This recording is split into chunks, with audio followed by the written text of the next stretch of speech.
Pagdaan ng bagyong Uwan ay baha naman ng problema ng mga taga rito sa lalawigan ng Isabela. Itong nakikita nyo sa akin likuran, ito yung mga apektadong komunidad.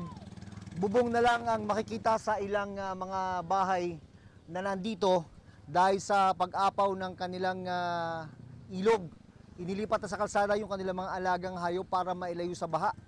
Di man kalakasan ng buhos ng ulan dito pero binaha pa rin sila dahil ang tubig mula sa mga kabundukan, partikular sa probinsya ng Mountain Province, ay dito bumaba.